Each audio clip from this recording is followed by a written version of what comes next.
Hello there, amazing viewers and subscribers, and welcome to a brand new Doctor Who video for today. And it's the very first video of 2023. Yes, as you can see, I'm wearing my brand new Doctor Who t-shirt I got Christmas Day off me Auntie Lizzie and my two cousins Tia and David, because this will become now my main YouTube t-shirt. So every time I wash it, it's going to be for when I do a YouTube video. So this is definitely going to become my YouTube t-shirt because it is, I'll talk about Doctor Who. So welcome to the first video of 2023, and it is of course a continuation from the series I started in last year, ranking every single season and series of Doctor Who from 1963 down to 2023, and we are in the 60th anniversary year for Doctor Who. It's also the 50th anniversary for season 10. It is going to be the 40th anniversary for season 20, and of course it is going to be the 10th anniversary for series 7 part 2, as well as the 50th anniversary, the day of the Doctor, and also the 10th anniversary to the time of the Doctor. So yeah, this year is going to be full of so many epic anniversaries. The 60th anniversary, the 50th anniversary of season 10, which is very high up in this list. So 18th place. Now the season is in 18th place. This one is one I really do enjoy. It's my favourite Peter Davison season. It is season 21. Season 21 was broadcast way back in 1984, containing over 6 stories for Peter Davison and 1 story with the 6th Doctor, played by Colin Baker, which is of course the Twin Dilemma. Yeah, I'm going to get to that point when I get to that story. So season 21, I do actually main class this one as a full-on Peter Davison season. Yes, it does have the Twin Dilemma, which is Colin Baker's first story as the Doctor, but it still includes in season 21, but mainly season 21, it is Peter Davison season. Like season 4, Hartnell has 2 stories in season 4, and then of course the rest of the season is all Patrick Troughton. So, and people do class season 4 mainly as a Troughton season instead of a Hartnell season. So yeah, I'm going to actually say this is an actual fully on Peter Davison season instead of having a Colin Baker season, because he only has 1 story added onto it. So season 21 contains Warriors of the Deep, The Awakening, Frontios, Resurrection of the Daleks, Planet of Fire, the all-time epic story, The Case of Andromeda, and of course the Twin Dilemma. I really don't like the Twin Dilemma. I know another sci-fi guy has recently said this is very low in his list, but for me, for it to be in 18th place, there are some stories I physically do enjoy, because when I was getting into the Peter Davison era, I watched quite a lot of Davison stories from this season, in season 21, which kind of helped me get into Peter Davison's Doctor, because the very first 2 stories I physically watched of Peter Davison's Doctor was actually, in fact, Resurrection of the Daleks and, of course, The Case of Andromeda, which really burned into my mind, because Resurrection of the Daleks I actually watched for the first time with my granddad Mick, where The Case of Andromeda, I actually watched that with my dad way back in 2001 when it first came out onto DVD. And I remember sitting down watching Case of Andromeda with my dad since 2001, really. It's one of the stories I have got so great memories of sitting down with my dad and watching The Case of Andromeda. So, season 21, it is Peter Davison's last season as the 5th Doctor. It is Jeanette Fielding's last season as Tegan. We say goodbye to Mark Strachan, aka Tarlo. And of course, we say goodbye to Chameleon, who is basically the weakest Davison companion of his entire tenure. And of course, we get an introduction to a new companion, which is Perry, played by Nicola Bryant, who I have met, and I think she's on my wall. Yeah, she's here. I've got her on my wall, right there, as you can see. That's Nicola Bryant. I've got her next to Colin Baker. Yeah, we are introduced to sorry, Nicola Bryant as Perry, and we say goodbye and say hello to the 6th Doctor, played by Colin Baker. So I'm going to talk about what I think about this season and what I really enjoy from it. So the first story is, of course, Warriors of the Deep. Now, most people in the fandom don't specifically like this story, but I'm going to be honest. This story, I got great memories of watching it with me granddad Mick, because I remember stopping over at his house. I think it was either in Wem or Market Drayton. It was definitely around about that time period when I think it's before he moved into Wem, so it probably might have been Market Drayton. I remember stopping over there and we sat down and we were watching UK Gold, and then Voice of Deep came on. And I pretty much do remember watching the story with him, because it's the one story I physically remember shutting up all the way through. It's because even though it like came up to 25 minutes, and then instead of playing the theme song, it literally went straight into a break and then into part 2, then part 3, then part 4 with adverts into it. I do remember sitting down watching it with him.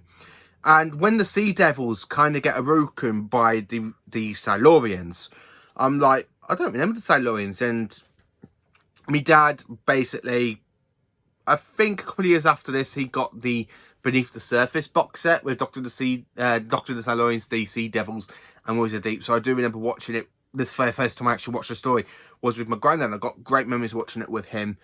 The next story is, of course, The Awakening, which is a fun little two-parter.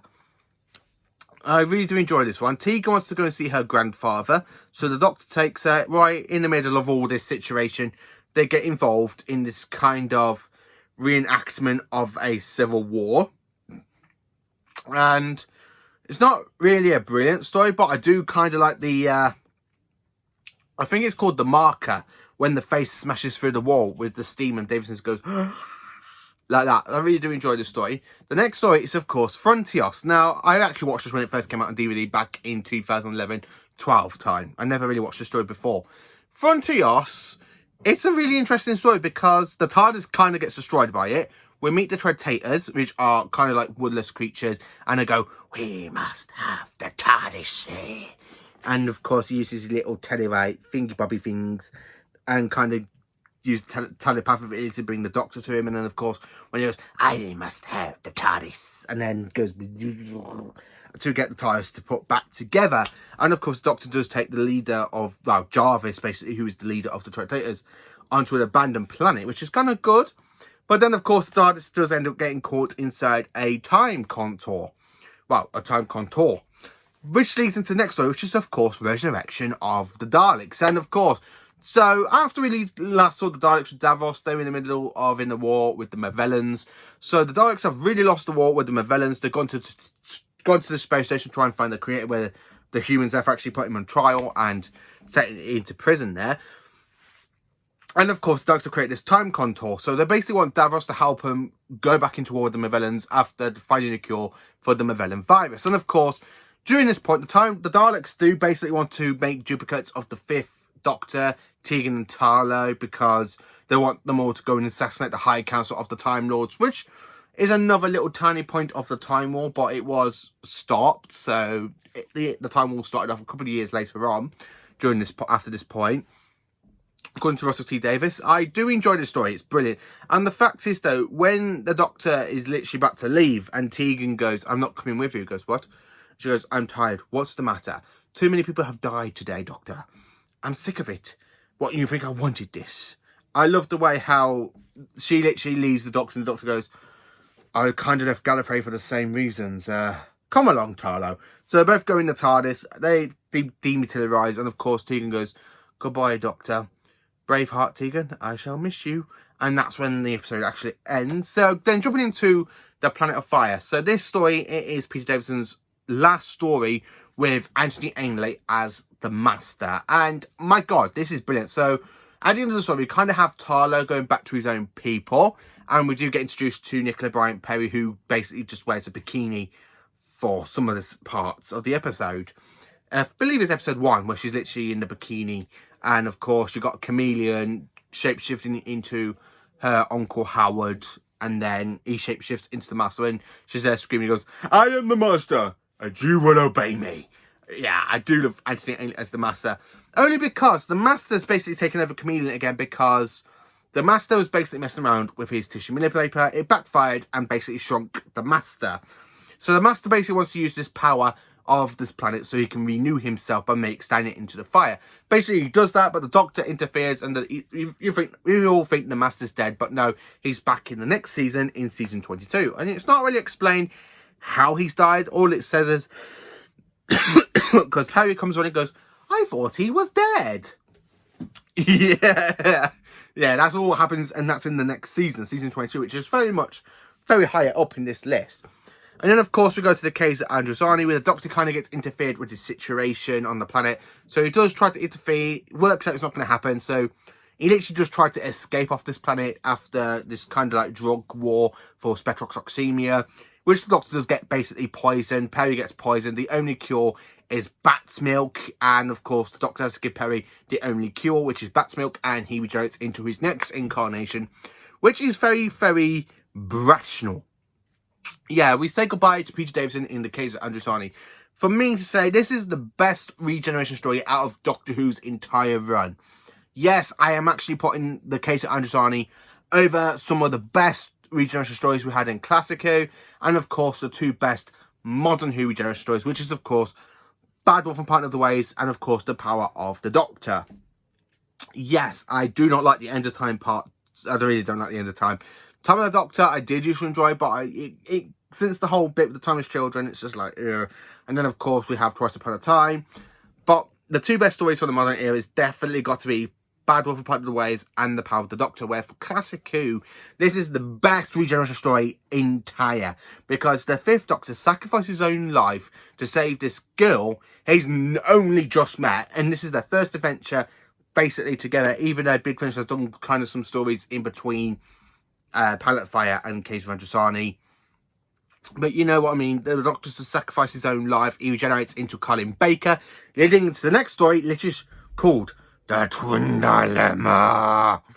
I physically do not like The Twin Dilemma. It's not a brilliant story. If I could say how I rate it, it's definitely a 0 out of 10. I'll still watch it now and again, if I'm doing like a whole Doctor Who marathon, which I'm planning to do later this, beginning of this week.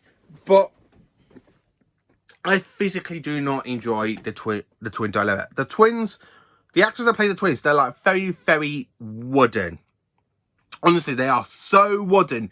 It's not a brilliant one. The one that plays Mistral, the Doctor's friend, yeah, he's kind of cool. Colin Baker, he strangles his companion Perry. Basically, you can say, oh yeah, but it's because of the spectroxemia. No, go back and watch other post-regeneration stories, and then watch this one, and then see which is the worst one. Even people say, oh, Time and Irani is a lot worse. No, it isn't. Time and Irani is 10 times better than The Twin Dilemma. This is the worst post-regeneration story. After this one, it's definitely The Christmas Invasion, because The Christmas Invasion is just a waste of time to watch the Doctor just sitting in bed. The Twin Dilemma is literally just a pile and pile of crap. That is what The Twin Dilemma is. It literally only deserves to be watched once by a fan. Once by a fan, and then it deserves to sit on the shelf, never to be looked again. When it comes out, when this season comes out on Blu-ray, season 21, I'll probably rewatch it in Blu-ray, and that will be it. I'll just probably rewatch it once. I mean, on DVD, I've only watched it 3 times. 3 times. So let me know in the comments, what do you think of season 21? Is it your favourite season? Is it not your favourite season? This is my favourite Peter Davison season because of Resurrection of the Daleks, Planet of Fire, and the Case of Andromeda, which are the 3 best stories of this season. So let me know in the comments what you think of this, and thank you for watching. Please do like, subscribe, share, and join for more awesome Doctor Who content. Have a cracking day.